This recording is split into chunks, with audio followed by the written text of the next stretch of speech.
Hey, my good people, Jamie here. And I know it's been a minute since I've been here. My whole thing was to be consistent, but I can't front, y'all. Lord have mercy. I got completely sidetracked by the death of Kobe Bryant and his daughter Gianna and the other 7 people that were passengers on that helicopter crash. I had plans that day. I woke up ready to go to brunch, film some stuff for my YouTube, all of these things. So I'm up, I'm cleaning, I have my phone away so I can clean, get things together. And then I check my phone at about 10:15 in the morning and see all these things that's happened. And it was extremely devastating. My life will never be the same. No, I did not know Kobe Bryant personally. However, the empathy I have for his family and what happened, it was just too many lives cut way too short. I have been in deep thought over a lot of things, which I'm sure a lot of people are doing. Like, how did this man die at 41? Having accomplished all this stuff, but still so much to accomplish. And I just kind of started feeling like, dang, life is tough. So instead of talking about, I want to be sensitive about this topic because I really don't know how to put it. This one hits like Aaliyah's death.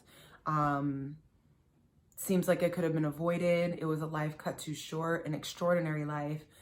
9 people died, I believe, on that plane, 9 people on this one. It's just a lot. It just goes to show you that life is short and you never know when it's your time to go.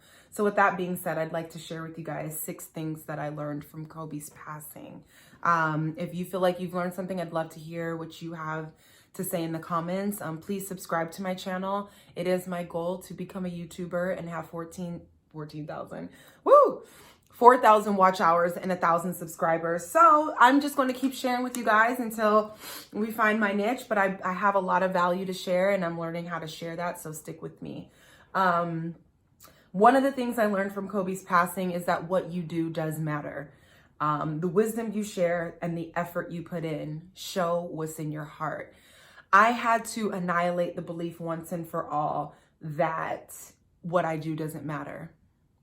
Something that we tell ourselves now, especially because there's social media, and if you don't have a certain amount of followers or likes or watches, you don't think nobody's listening, and you don't think there's anybody out there listening and that you're not being seen or heard.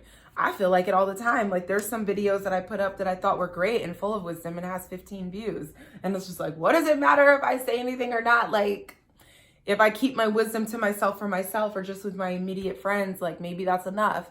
Maybe it is, maybe it isn't. But what I see with Kobe Bryant's life, although he was a big icon in many, with basketball, he's an Oscar winner, all of these things. I feel like we're going to be able to eat off his value for a long time because of what he stood for, what he was constantly putting out, what he decided to share from his heart on his journey, how he's grown, wisdom, jewels, all of that stuff that you think is not important because it's just what you do. Nobody cares. Nobody needs to know. Somebody's listening. Even if it's one person, what you do matters. Even after he passed away, I was having this moment of like, get on YouTube and do what? Like, I could die in a week. Like, what am I striving for? What am I doing this for? What's the bigger intention, the bigger purpose in my health?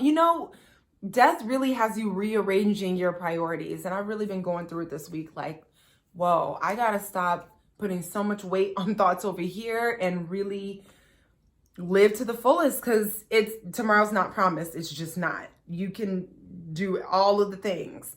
Be a good father, husband, player, this, that, all of these things. You can do it all right. Have it all in your control and show up in discipline, have a Mamba mentality, all of these things. And when we leave this planet is out of our control. So with that being said, reevaluate. Just know that what you do does matter, even if it doesn't seem like it's coming into fruition right now. Number 2, who you are. Your values, the way you live, holds weight in the grand scheme of things. I was looking over my own YouTube and, somebody sent me an inbox and they were blessed from a video that I had posted back in 2015. Me, because I can be an overachiever and I'm thinking, okay, this is done and this is great, but move on. What's next? How am I going to get this? I'm not big enough. I'm not doing that. I can get real non-celebratory about how far I've gone. But who I am, who you are, matters in the grand scheme of things. This is a journey. So if something that I posted 5 years ago can bless somebody, then I need to keep putting stuff out. Whether people are blessed 5 years from now or immediately, it doesn't matter. My values and the way I see the world, your values and the way you see the world, the things that you've been through, how you filter your issues and bring solutions to the plate and to the table are things that people need to hear, whether it's now or later. Your unique perspective matters. And all of that is funneled through who we are. So who we are matters. Don't downplay the wisdom that you have or the things that you've been through, the things that you want to share, because it matters. Okay. Number 3, detachment. This is what if you're just tuning in or, jumping in the middle, I'm talking about 6 things I learned from Kobe's passing. Number 3 was detachment from what doesn't matter, like things of this world. My phrase and my mantra for the year is to remain anchored in what's real. I want to remain anchored in what's true. The stuff is cool, but what is it without love and time with your loved ones? The reason why I want to become a YouTuber is because it will give me location freedom. I'm getting to a space finally where it's not like, I want to get me away from my family. I'm moving across the country. And now I'm like, I want to go to my mama's house. I want to go to my dad's house. I want to be at my sister's house. I want to be able to spend time with them. I love them so much. And we're not even that far away, but it's like between work and hustling and bills, groceries, laundry, and whatever else you could think of when it comes to adulting, getting rest, working full time, all of that really cuts down on quality time. Like, we're scrounging for pockets of time to spend together. And I want to be successful and be able to sit down, at my dad's house, my mom's house, my sister's house, and do this and be able to make a living and share wisdom and grow while I can be around and fed and loved on by my own family. So all that to say is this definitely has me reevaluating, because Kobe had all the things, they have all the things, but they don't, unfortunately, his family's broken now. So what is the big house if I don't have my child and my husband? So it's just, I just want to remain anchored in what's real. There's no need to be attached to what things look like, what I have, what people think I have, who people think I am, what they think, have things, blah, blah, blah, blah. I don't need all that. I want to focus on building a legacy, changing hearts, and spending time with my family while they're here. Number 4, adore your own life. I wanted to have what they had. Who didn't want to date Kobe? First of all, I remember seeing Kobe on the front page of the paper. I was, I think, a sophomore in high school, and he was so cute. And I went to school in Irvine, so him being, Newport and shooting his music video in Huntington, that's totally OC. We were crazy about some Kobe. And when I looked at his wife and how dedicated he was, despite his past mistakes or transgressions or whatever that don't matter because people evolve, but having the babies, being young, being best friends and being together, I wanted that so bad for my life. Like I would look at pictures like, damn, I really wanted that. I wanted to marry my husband young. I want him to be in love with me. I want to be on my 4th kid by now. With, all of these things that we think we want. But, I dreamt of my life being like that. And here this woman has it all in my eyes. And look at the outcome. Like, you just don't know how things are going to unfold. You don't know why things are put into place the way that they are. But for me, I need to stop questioning the divine and the order in my life and just be in love with my own life where it is now, how it is now, instead of so attached to what I wish it could be.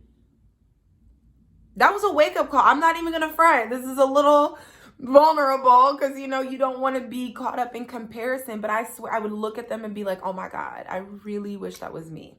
I wanted that. I wanted the husband, the kids. I want to be courtside. I don't even need to be in the front lines. I just want to be, my man just take me to the parties. Like, I just want to look pretty and have my kids and enjoy your own life.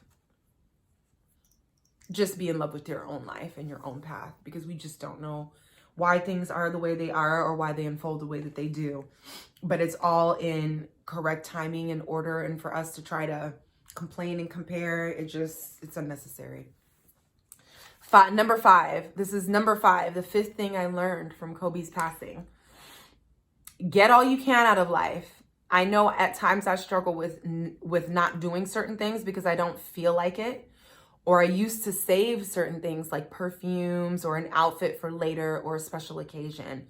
Now, I mean, a little bit before this too, but this is something that prompted me to just remember to get all you can out of life, like squeeze it out dry. You know, a lot of us after work and after whatever, we just want to come home and get in the bed. We just want to be in the house. I can't. But if you get that invite, take it. Maybe you'll meet somebody new. Maybe you'll meet somebody that you could connect to that will help you in your business. Maybe it'll be one connection that I don't know what it is, but that thing that you're hesitating to do, go ahead and do it, because we don't live forever. That perfume that smells so delicious and amazing, and there's only a little bit left because you don't want to waste it on, put the perfume on. Wear the perfume, the expensive perfume. You don't need to be on a date. It could just be some regular errands. Put the perfume on. Saving an outfit for this, wear the outfit. We are always under this arrogant assumption that we have more time, and that's not always the case. I know when Kobe woke up Sunday morning and, you know, January 26th, and went to church at 7 to go to practice by 10 or 9:30, whatever it was, 100% sure he didn't know that was his last day. Nor did anybody else on that flight, on the helicopter flight. Get all you can out of your life. Tomorrow's not promised. And I used to just look at that as some cliche, but every now and then we get something that'll come up and remind us, like, sweetie, this is fragile. This little body right here is fragile. It's not forever. Get all you can out of life. I'm very ambitious at times, and there are some things that I've created and I've pushed really hard. I've allowed my ego to drive in certain situations, and I'm not mad at it because a lot got done, and that's cool. But I can also find myself sometimes in almost like a defeated state or mentality where it's like, I don't want to do anything that's not going to be successful, or I don't want to try it because I just don't know if this, or I don't want to. Now I just want to be more open to being intentional about why I'm doing something and go for it anyway. Throw it all at the wall and see what sticks. You might not be here tomorrow. I want my story to be that Jamie was fearless. She tried it all. If she had an idea, she did it. If she felt some kind of way, she stuck to it. I want my choices in my life to be an example for someone to live bigger, to live at a higher level, to transform their mind and evolve into their highest self, because they see a regular human just like them was able to do this and that. That's what I feel like we're here for. Kobe did a great job of that. I want to do the same. No more saving things till later. Just squeeze all you can out of life.